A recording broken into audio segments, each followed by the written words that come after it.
Bagaimana kabar kalian semua? Semoga dalam keadaan sehat selalu dan diberi kelancaran dalam segala aktivitasnya. Amin. Masih bersama saya Stephen yang akan menjelaskan alur cerita filmnya. Kali ini saya akan menjelaskan alur cerita film yang berjudul Six Underground. Film ini mengisahkan tentang upaya yang dilakukan sekelompok orang untuk mengalahkan kepemimpinan diktator. Film ini dibintangi oleh Ryan Reynolds sebagai pemeran utamanya yang diketahui juga pemain Deadpool. Bagaimanakah kisahnya? Langsung saja, sebelum masuk ke ceritanya seperti biasa siapkan apa? Ya tentunya Kopai dan Udbray untuk menemani kalian dalam menonton alur cerita film ini. Dan sekarang kita masuk intro.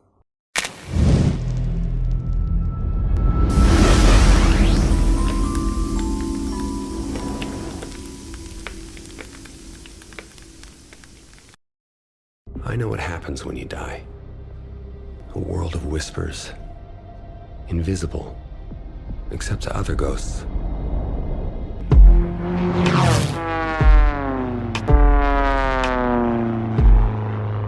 Di awal film, diperlihatkan aksi akrobatik pesawat capung yang dilakukan oleh aktor utama dalam film ini. Dia dijuluki sebagai One, yang diperankan oleh Ryan Reynolds. Tiba-tiba, pesawatnya jatuh dan meledak mengakibatkan One meninggal dunia. Padahal sesungguhnya itu adalah bagian dari rencana dia untuk memasukkan kematiannya. Kejadian itu terjadi 3 tahun yang lalu dan kini dia dianggap sebagai hantu. One dan beberapa rekannya kemudian tergabung dalam kelompok The Ghost. 4 bulan yang lalu, mereka melakukan sebuah misi di Itali. Yeah, here we go. Hang on.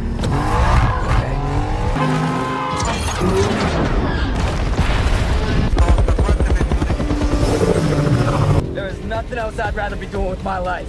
I don't care.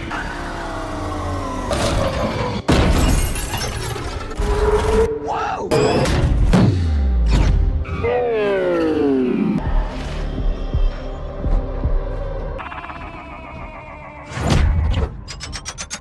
Cewek berambut pirang yang tertembak disebut sebagai Chu, dan seorang cewek lagi adalah Five. Mereka melarikan diri menghindari kejaran dari kelompok penjahat.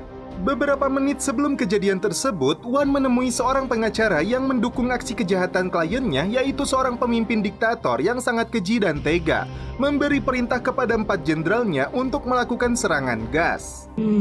Whoa. God, I love Italy. I'm feeling fucking car sick. 1 for 4. Yeah, go for 4. We need you. Look up! Di atas sebuah bangunan, Ford dengan keahlian parkurnya, dia melompat dengan santuy kemudian menjalankan rencana untuk mencegat para penjahat yang mengejar rekan-rekannya.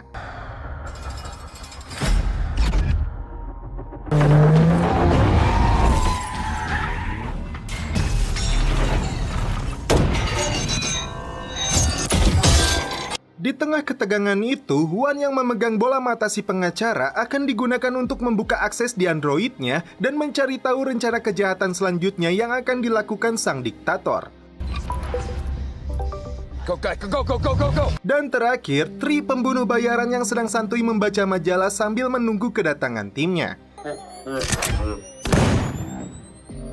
Aksi gila kembali dilakukan mereka untuk melumpuhkan para penjahat itu yang mengejar mereka di antara padatnya lalu lintas kota.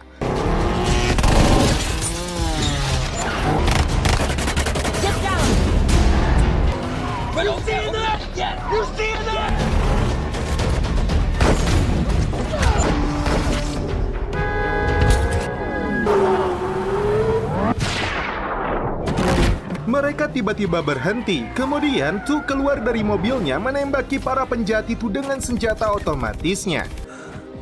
Glad you're on the team. Me too. Mereka terpaksa menerobos masuk ke dalam museum untuk menghindari helikopter yang mengejar mereka.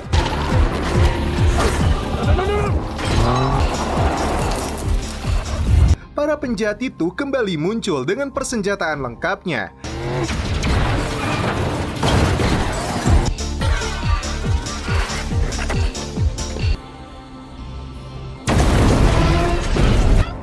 Conducting surgery! Yeah, I'm trying to lose it. Up top! Si dokter berhasil mengeluarkan pelurunya dari tubuh Tu. Up ahead! Namun naas tak lama kemudian, Six tewas setelah mobilnya menabrak sebuah besi yang langsung menikam lehernya. Jenazah dia dilemparkan ke dasar laut sebagai bentuk penghargaan atas jasanya untuk misi ini. Dan mereka harus mencari satu orang lagi yang akan menggantikan Six. Scene berpindah kepada seorang marinir Amerika bernama Blaine yang bertugas menjadi penembak jitu dalam perang di Afghanistan.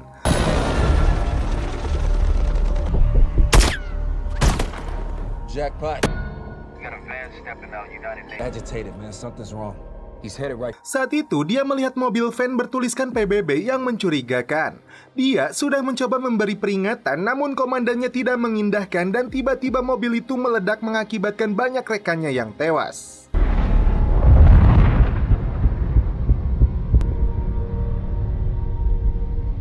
Sejak saat itu, Blaine memutuskan untuk pensiun dari dunia militer. Wan datang mengunjunginya. Dia menawarkan kepada Blaine untuk kembali beraksi di luar birokrasi dan politik dengan sasaran penjahat kelas internasional. What would you say to that? Seperti yang dilakukan Wan dan tim lainnya, dia harus memalsukan kematiannya sebagai syarat ikut dalam misi ini. Setelah proses pemakamannya selesai dilakukan, tim berkumpul di sebuah markas The Ghost yang berada di gurun California.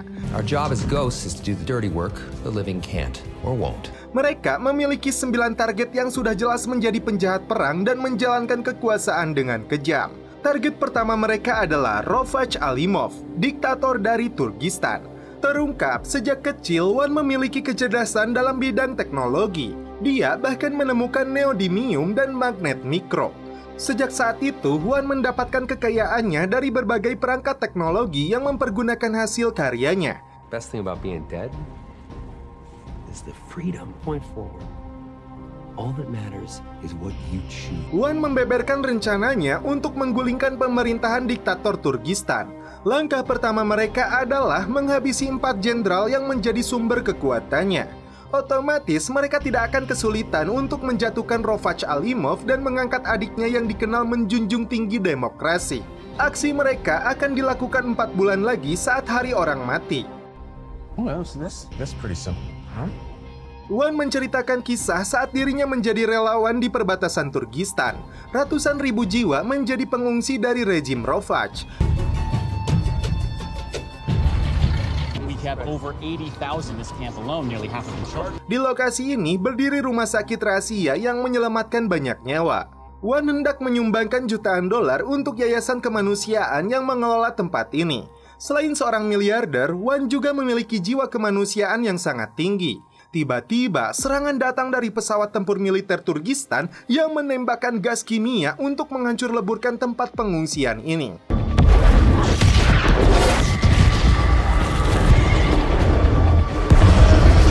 Wan segera membagikan maskernya kepada pengungsi.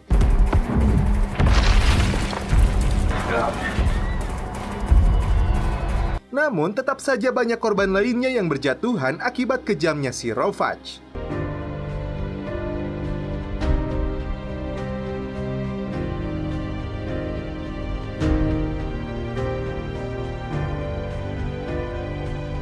Di sebuah museum di Louvre, Rovach melihat rekaman yang viral di media sosial akibat serangan dari pasukannya kepada ribuan pengungsi tidak berdosa menggunakan senjata kimia terlarang. It's only the beginning. 6 bulan setelah kejadian tersebut di Paris, Perancis, Wan yang sangat dendam kepada Rovach bertemu dengannya di sebuah meja bar. Wan mengingatkan akan ada waktunya keadilan akan datang. Heroes always win. It's bullshit. Di saat yang sama, dia melihat seorang pelayan seksoi bernama Ariana dan tidak lama kemudian mereka pun celepot. Sejak saat itu, Wan memutuskan untuk menjadi hantu demi menegakkan keadilan tanpa birokrasi dan politik. Cerita beralih kepada Tu saat bertugas menjadi agen CIA. Saat itu, dia ditugaskan untuk menangkap adik Rovach yang bernama Murad.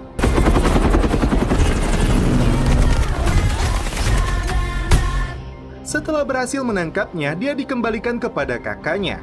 Dan Wan memutuskan untuk bekerja sendiri setelah pemerintah tidak mau membantu misinya dalam membantu kaum tertindas. 4 jenderal dan salah satunya yang bernama Geryov ditugaskan Rovach menuju Las Vegas untuk menemui Victor, seorang mafia penjual senjata gas sarin.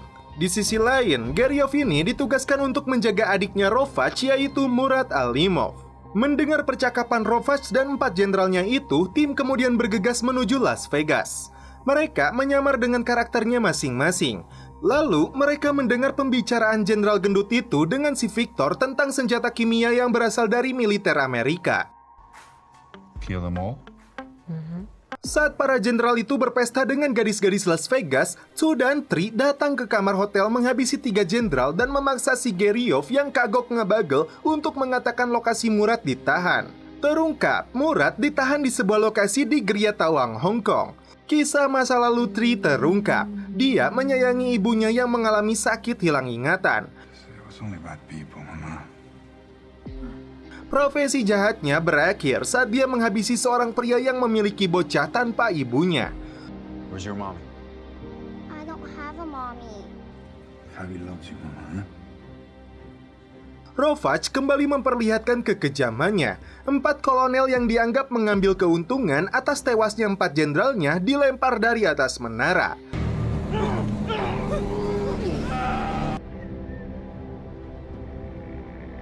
Tim kini bersiap untuk terbang menuju Hong Kong.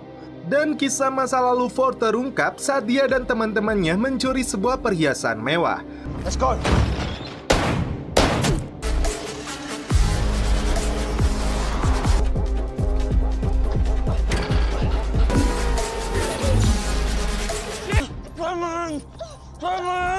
Dia pun terjatuh dari atap bangunan dan untungnya dia masih hidup.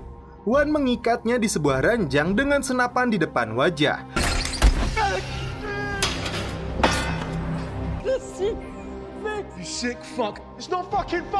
Ternyata itu bagian dari lelucon Wan sebelum merekrutnya.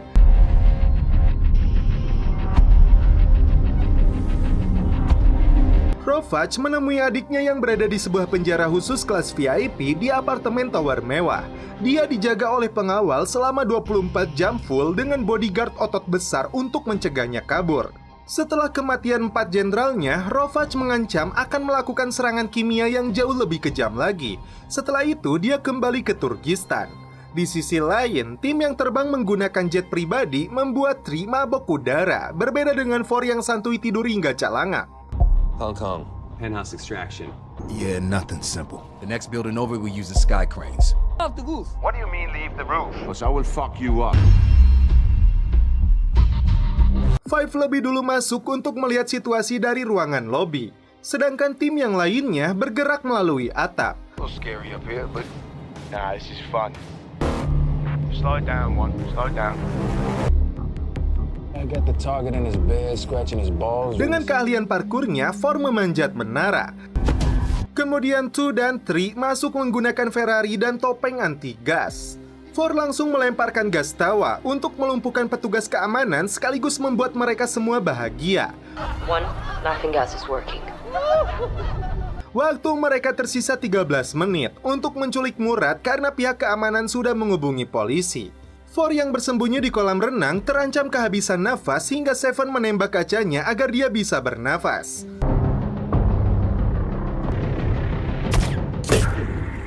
Di sini, Chu merasa heran kenapa Tri berlagak aneh dan gila. Ternyata topeng yang dia gunakan mengalami kebocoran. Just stay behind me. Yes, Miss Bader. The funniest shit ever. Saat Wan memberi kode, itu artinya mereka harus melancarkan serangan dan melumpuhkan pengawal yang menjaga lokasi Murat berada. Hit it. Now. I see dead people.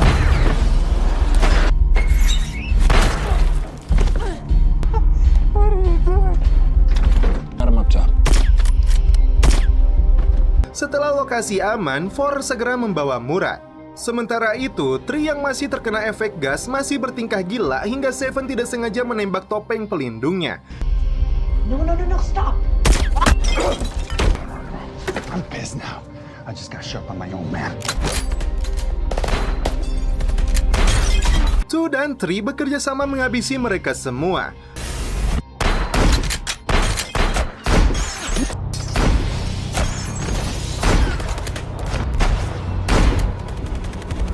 Five mengingatkan polisi Hong Kong mulai menyerbu lokasi ini.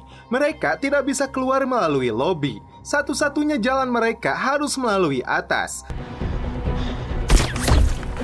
What do you mean go do something? No, back!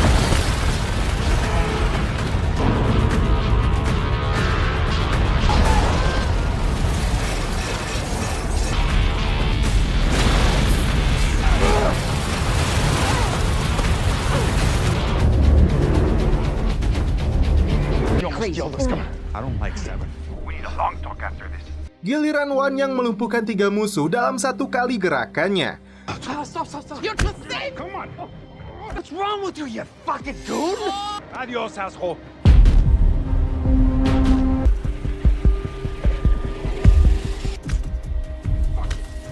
Hey! What the fuck is wrong with you? He was escaping.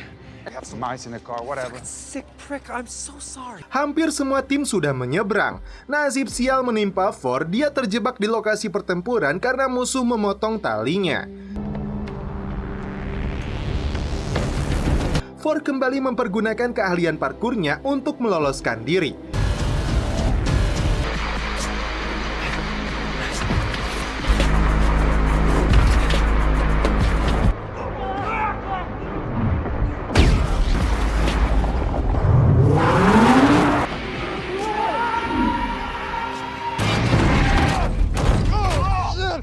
Salah seorang penjahat terus mengejarnya hingga Ford terjebak dan hampir tewas.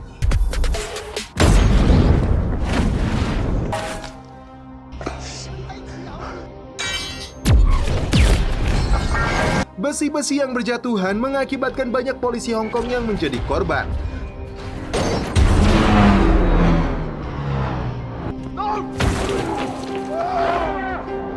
Tim bersih tegang berbeda pendapat antara membantu Ford atau meninggalkannya. Little space. Come on.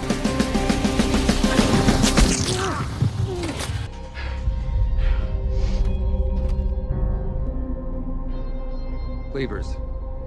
Esok hari, Seven tampak geram kepada Wan yang lebih mementingkan misinya daripada keselamatan tim. Saat itulah terungkap nama asli mereka, padahal peraturan yang dibuat oleh Wan mereka tidak boleh menyebutkan identitasnya. Di sini Seven adalah Bland, 4 adalah Billy, 3 adalah Zephyr, 2 adalah Camille, dan 5 adalah Amelia. Tim kembali ke Turkistan 4 hari menuju hari orang mati. Rencana pertama yang mereka lakukan adalah membajak stasiun televisi milik pemerintah. 4 merusak menara pemancarnya. Sedangkan Wan dan Seven bisa masuk menyamar menjadi seorang teknisi yang mengecek pembangkit listrik negara yang terhubung dengan stasiun televisi pemerintah. Hari orang mati akhirnya tiba. Rovach akan melakukan siaran pers. Jika situasi memburuk, Rovach akan menuju kapal pesiarnya yang mewah yang telah dilengkapi sebuah bunker. Dan hari ini, hari di mana puncak dari aksi yang akan dilakukan tim The Ghost untuk mengubah dunia dengan cara mereka. None of us will be remembered. Little things add up to big things. Let's go change the world. Saat Rovach hendak menayangkan siaran langsungnya, tim langsung mengambil alih. Murad mengajak seluruh warga Turkistan untuk melakukan revolusi menentang kekuasaan diktator yang dilakukan kakaknya. Melihat tayangan tersebut, semua warga Turkistan menyambutnya dengan sukacita. Wan kemudian meledakkan beberapa patung yang berada di komplek istana yang menjadi simbol kekuasaannya. Rovach yang merasa terancam kemudian keluar dari istananya menuju kapal pesiar dengan pengawalan penuh dan mobil anti peluru. Dia langsung mengerahkan pasukan skuadron untuk mengawalnya dengan menggunakan senjata gas sarin. Di sisi lain, tim sudah mempersiapkan senjata khusus yang tidak mempergunakan sedikit pun logam dari perangkatnya. Kekejaman Rovach kembali ditunjukkan. Dengan tega, dia menabrak warganya sendiri yang menghalangi jalan. Sebelum kembali terjadi, Tri mengorbankan dirinya demi keselamatan warga sipil.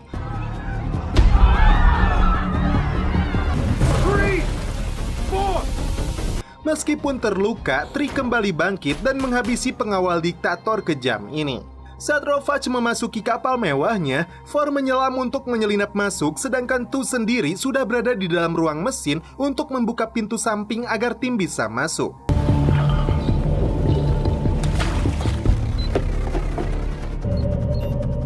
Doors open.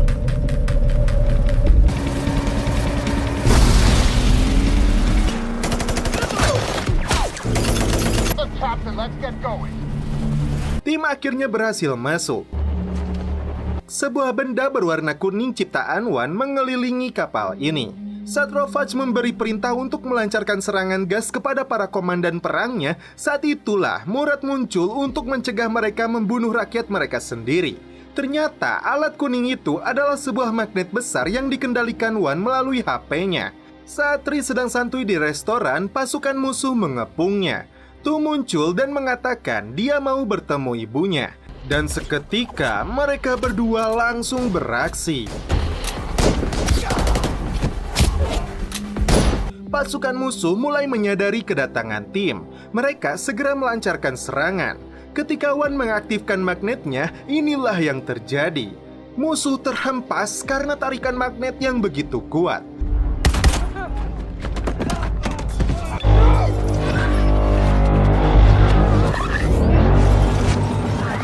Dan itulah kenapa Wan mempersiapkan persenjataan mereka tanpa bahan logam sedikit pun. Kini mereka bergegas untuk mencari Rovach.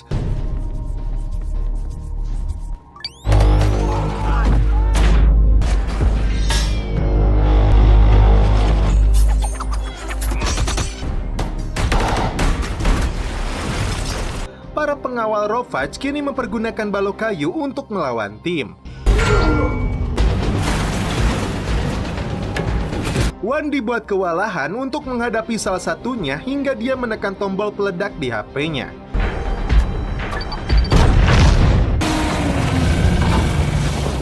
Kapal kini terancam akan tenggelam. Ford terjebak hingga dia kembali tidak berdaya disiksa pihak musuh. Sementara itu, Rovach berhasil kabur menggunakan speedboat. Untungnya, Wan datang tepat waktu menyelamatkan Ford. Sebuah helikopter terbang mengarah kepada Rovach. Dia mengira itu adalah tim yang menyelamatkannya, padahal adiknya Murad dan The Ghost lah yang muncul di hadapannya.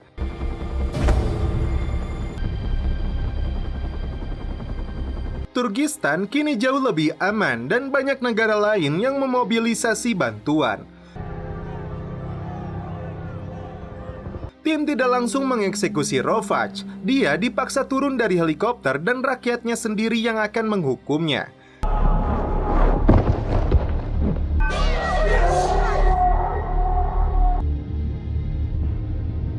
Tim bisa bernafas lega atas suksesnya misi ini. Wan bisa melihat Ariana dan anak yang tumbuh dari buah cinta mereka. Chu dan Tri bahagia saat berjumpa ibunya. 4 dan 5 menjalani hobi mereka untuk memanjat tebing.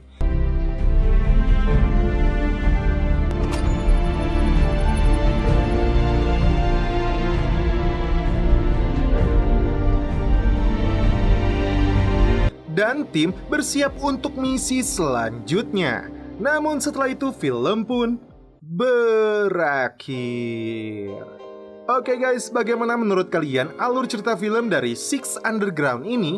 Menurut saya, alur cerita jangan tanya. Mungkin karena ini film action, tidak perlu alur cerita yang megah atau plot yang tertata rapi. Jadi, hanya ada adegan-adegan tabrak-tubruknya saja yang dijual. Dan tentu saja, Ryan Reynolds yang memerankan sebagai Wan penyelamat film ini. Namun, ada satu lagi yang menyelamatkan film ini, yaitu Koppai.